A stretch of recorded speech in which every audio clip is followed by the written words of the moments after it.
कुछ एक शब्दों के बारे में हम पढ़ेंगे, जिसमें से एक आता है सदन का नेता, लीडर ऑफ हाउस। एक शब्द आता है कौन सा? सदन का नेता।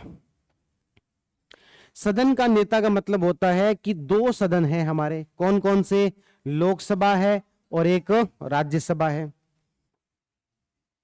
प्रधानमंत्री जिस सदन के अंदर होंगे वो कहलाएंगे उस सदन के नेता। प्रधानमंत्री जिस सदन में होंगे वो उस सदन के क्या कहलाएंगे? नेता, लीडर ऑफ हाउस। जैसे वर्तमान में प्रधानमंत्री कहां से हैं? लोकसभा से, तो लोकसभा के सदन के नेता कौन है? प्रधानमंत्री। अच्छा, यही प्रधानमंत्री यदि राज्यसभा से होते तो हम क्या कहेंगे? राज्यसभा के सदन के नेता कौन है? तो मनमोहन सिंह। मनमोहन सिंह जी कहां से थे? राज्यसभा से थे। तो एक सदन के अंदर तो नेता तय हो गया, कौन है? प्रधानमंत्री। किसी ना किसी एक सदन में तो होगा ही प्रधानमंत्री, तो वो वहां पर हो गया सदन के नेता। इसके अलावा दूसरा जो सदन है वहां पर भी एक सदन का नेता बनाना है। वापिस उसी पे चलते हैं कि हमारे लोकसभा में तो सदन के नेता कौन हो गए? प्रधानमंत्री। अब बच गया राज्यसभा। तो राज्यसभा में सत्ताधारी जो पार्टी होती है वो किसी मंत्री को अपॉइंट कर देती है। यहां पर किसे अपॉइंट कर देती है? मंत्री को। किसके द्वारा अपॉइंट कर दिया जाता है? Prime minister. प्रधानमंत्री कह देगा कि भाई ये व्यक्ति हमारी तरफ से राज्यसभा का क्या है? सदन का नेता है। जैसे कि वर्तमान में कौन है? जेपी नड्डा, जगत प्रकाश नड्डा। बीजेपी के एक मंत्री हैं जेपी नड्डा, जगत प्रकाश नड्डा, जो कि पहले बीजेपी के पूर्व अध्यक्ष भी थे। तो वो राज्यसभा के क्या है? सदन के नेता। क्या काम आता है ये सदन का नेता पद? मतलब किस चीज के लिए है, क्यों है? कुछ नहीं, एक तरीके से फॉर्मेलिटी के रूप में है। एक तरीके से किस रूप में है? फॉर्मेलिटी के रूप में है। ये कोई संविधान में लिखा हुआ शब्द नहीं है, कहीं पर भी संविधान में इसका जिक्र नहीं मिलता। इवन लोकसभा के नियम कानून कायदों के अंदर भी इसका जिक्र नहीं मिलता। फॉर्मेलिटी के लिए है। फॉर्मेलिटी की कैसे? जैसे मान लो कि भाई लोकसभा को लीड करना है तो वैसे तो कौन करता है? स्पीकर करता है। लेकिन मेंबर्स में से यदि किसी को लीड करना हो तो कौन लीड करेगा? तो हम कह देंगे जो भी सदन का नेता है उसके द्वारा लीड किया जाएगा। आपको मैं एग्जांपल के रूप में बताता हूं कि मान लेते हैं राज्यसभा के डिप्टी चेयरमैन का चुनाव हुआ राज्यसभा में। कहां पर चुनाव हुआ? राज्यसभा में। किसका चुनाव हुआ? डिप्टी चेयरमैन का। मैंने आपको वीडियो दिखाई थी जिसमें जब स्पीकर का चुनाव हुआ, इधर से कौन आए? नरेंद्र मोदी। इधर से कौन आए? विपक्ष के नेता राहुल गांधी। और ये दोनों ओम बिरला को गद्दी तक लेके गए और यहां पर बिठा के आए। हुआ था। ऐसा ही यदि राज्यसभा में होता, राज्यसभा के डिप्टी चेयरमैन का चुनाव होता और इनको बिठा के आना है कहां तक? गद्दी तक। तो मुझे बताओ बीजेपी की तरफ से कौन आता और कांग्रेस की तरफ से कौन आता? बीजेपी की तरफ से कौन उसको लीड करता और यहां से कौन लीड करता? तो हम यहां पर कहेंगे बीजेपी की तरफ से लीड करता सदन का नेता और कांग्रेस की तरफ से लीड करता विपक्ष का नेता। बीजेपी की तरफ से सदन का नेता कौन है? जेपी नड्डा। तो इस तरीके से सदन का नेता क्या होता है? तो एक ऐसा पद है जो कि उस पार्टी को उस हाउस के अंदर लीड करता है, जो उस पार्टी को उस हाउस के अंदर क्या करता है? लीड करता है, रिप्रेजेंट करता है। उसे अपन किस नाम से जानते हैं? सदन के नेता के नाम से जानते हैं। प्रधानमंत्री जिस हाउस में होगा वहां पर तो वो लीड कर लेंगे, और जहां प्रधानमंत्री नहीं है तो प्रधानमंत्री किसी भी मंत्री को अपॉइंट कर देंगे कि मेरी तरफ से तुम उस हाउस को लीड करो। तो राज्यसभा को कौन लीड करता है? जेपी नड्डा। और इसके लिए हम कौन सा शब्द यूज करते हैं? सदन का नेता। बात समझ में आई क्या? सदन का नेता। अब चलते हैं एक इंपॉर्टेंट शब्द पर, और वो है विपक्ष का नेता। ये ज्यादा एक महत्वपूर्ण शब्दावली है, इस पर यूपीएससी भी एक बार प्रश्न पूछ चुकी है। विपक्ष का नेता। विपक्ष का नेता क्या होता है? तो हम कहें विपक्ष का नेता ये जो पद है 1969 से पहले तो लोकप्रिय ही नहीं था। 1969 से पहले तो इसे एक तरीके से रिकॉग्नाइज ही नहीं किया गया था। क्यों नहीं किया गया था? क्योंकि हर तरफ कांग्रेस ही थी। सारी ज्यादातर सीटें 70% सीटें कौन जीतती थी? कांग्रेस। विपक्ष का एक्चुअल में वैसे देखें तो कोई काम ही नहीं था उस समय में, जब तक जवाहरलाल नेहरू थे। कांग्रेस के सदस्य ही विपक्ष का काम कर लिया करते। कांग्रेस के सदस्य विपक्ष बन जाते, कांग्रेस के सदस्य सत्ता पक्ष बने हुए बैठे, क्योंकि उस समय तक व्हिप वाला भी कुछ था नहीं। दल बदल का कानून कब आया है? 1985 में आया। यानी कि अपनी ही पार्टी के खिलाफ वोट देना इलीगल कब से हुआ है? 1985 में हुआ है। उससे पहले तो ऐसी कोई प्रॉब्लम ही नहीं थी। कांग्रेस के सदस्य ही कांग्रेस का विरोध कर लिया करते थे सदन के अंदर, वही विपक्ष थे। जैसे कि एक बहुत अच्छा एक किस्सा आता है, जब भारत और चीन का युद्ध होने की बात चल रही थी लद्दाख को लेकर, तो कुछ सदस्यों ने यह कहा कि भाई लद्दाख के ऊपर चीन कब्जा करना चाह रहा है और चीन के साथ हमें युद्ध कर लेना चाहिए। तो जवाहरलाल नेहरू खड़े हुए और उन्होंने भाषण दिया कि जो सभ्यताएं 5000 वर्षों से नहीं लड़ी, भारत का किन सभ्यताओं से लड़ाई हुई? तो जो पश्चिम से आए उनके साथ, अरब के साथ, अफगानों के साथ। क्या कभी पूरे इतिहास के अंदर अपन ने पढ़ा चीन से कोई आक्रमणकारी आया हो? नहीं आया।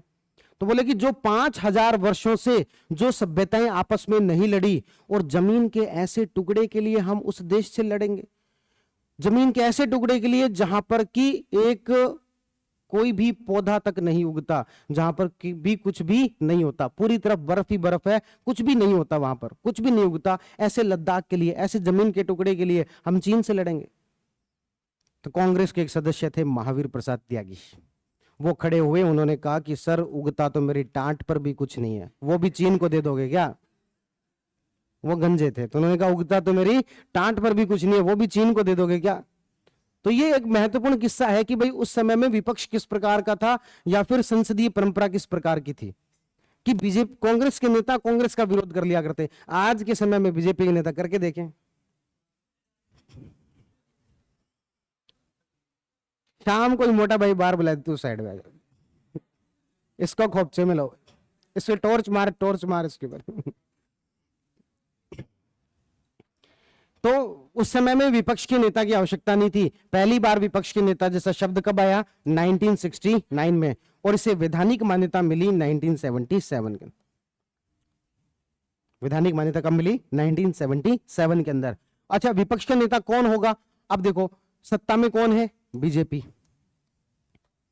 विपक्ष के नेता में कांग्रेस वाले कहेंगे हमें बना दो, आम आदमी पार्टी वाले कहेंगे हमारे सांसद तो भले जीरो आए पर हमें बना दो, तृणमूल कांग्रेस कहेगी हमें बना दो, सारी पार्टियां कहेंगे हम है विपक्ष के नेता, हम प्रधानमंत्री का विरोध कर सकते हैं, बाकी किसी में कोई दम नहीं है, राहुल गांधी कोई विरोध नहीं कर सकते, अरविंद केजरीवाल कर सकते हैं। ऐसा आम आदमी पार्टी वाले कह सकते हैं कि हम बनेंगे विपक्ष का नेता।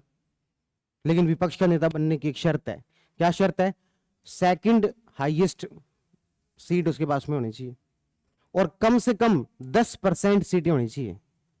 कम से कम कितनी सीटें होनी चाहिए? 10%। 10% का मतलब हो गया, लोकसभा में 543 है तो इसका 10% लगा लो, 55 सीट कम से कम होनी चाहिए। कितने सांसद जीत के आए हो? 55। तभी क्या बन सकते हैं? विपक्ष का नेता बनाया जा सकता है। कम से कम कितने? 55। 2014 में इलेक्शन हुए, बीजेपी को 284 सीट आई, एनडीए को 333 आई, कांग्रेस को सीट आई 44। विपक्ष का नेता बनने के लिए कितनी चाहिए? 55। नरेंद्र मोदी ने कहा हमने दूसरी पार्टियों का विपक्ष का नेता बनने के लिए गठबंधन करवा दिया।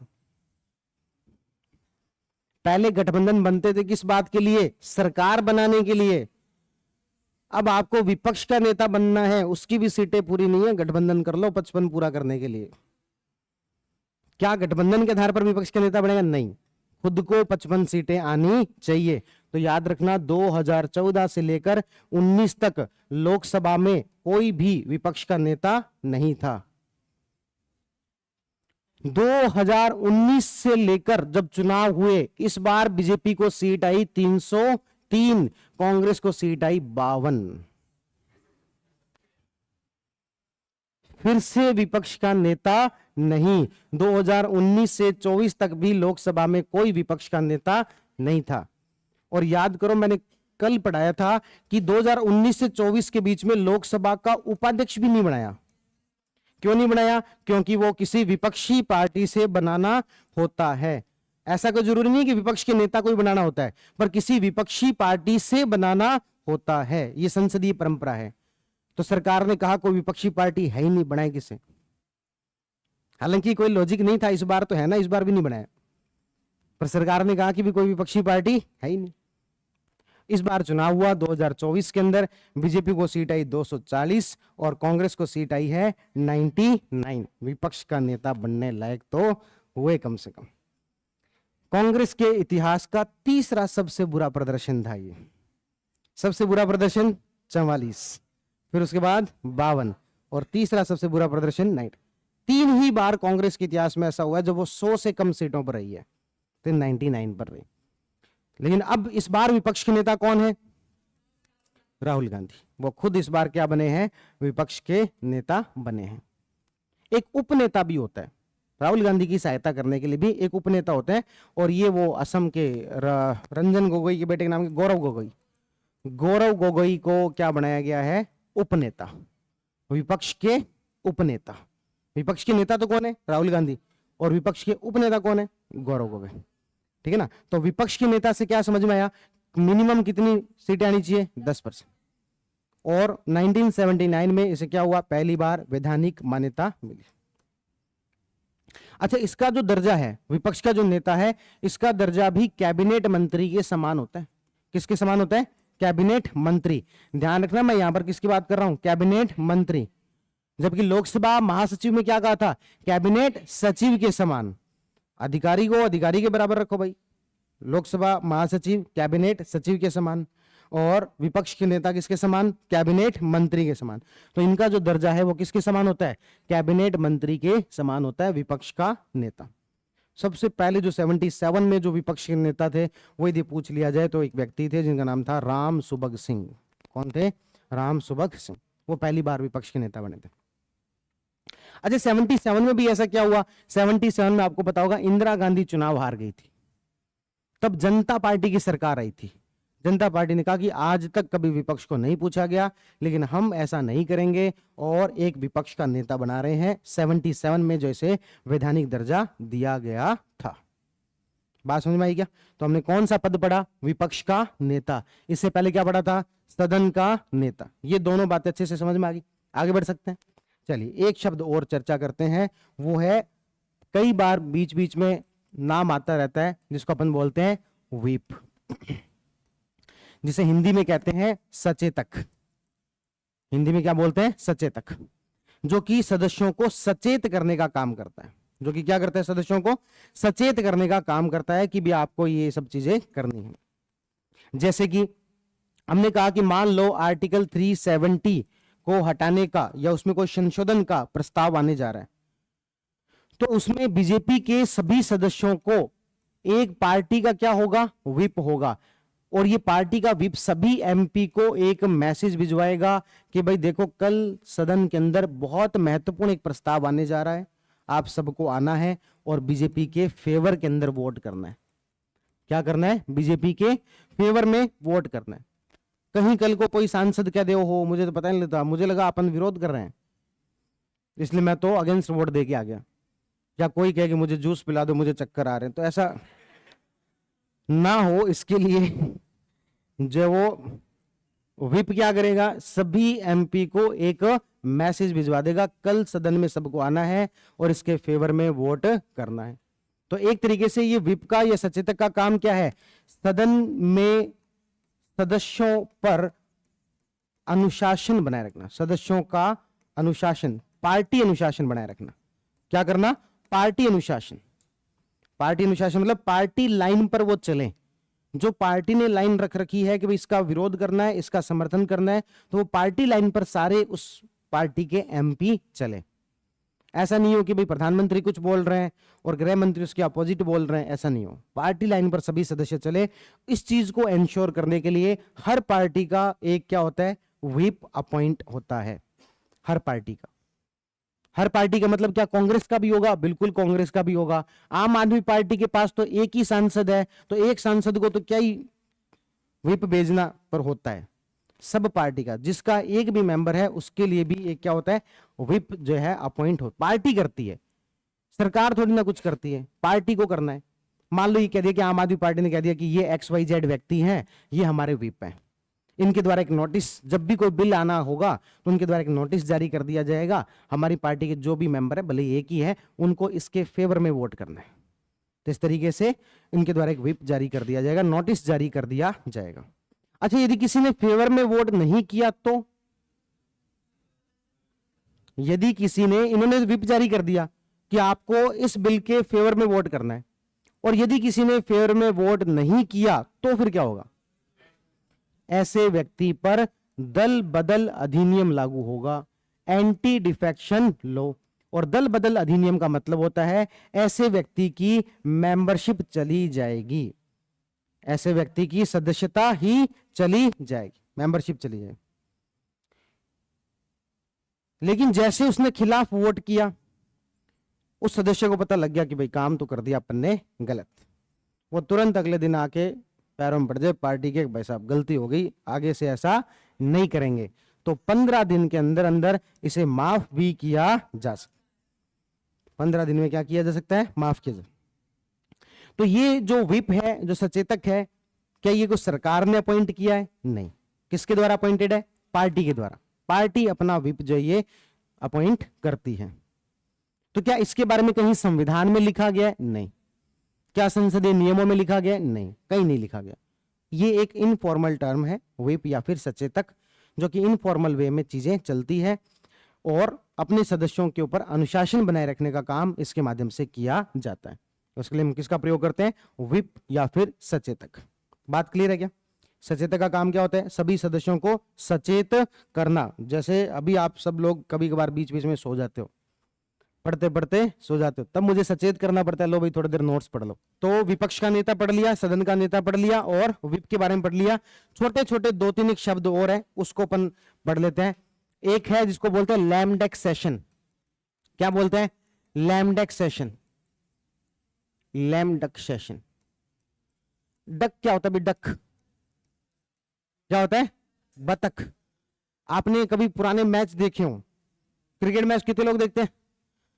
तो उस समय में जब खिलाड़ी 0 पर आउट होके जाता था पेविलियन, तो उसके स्कोर कार्ड पे क्या बनाता था? बतख।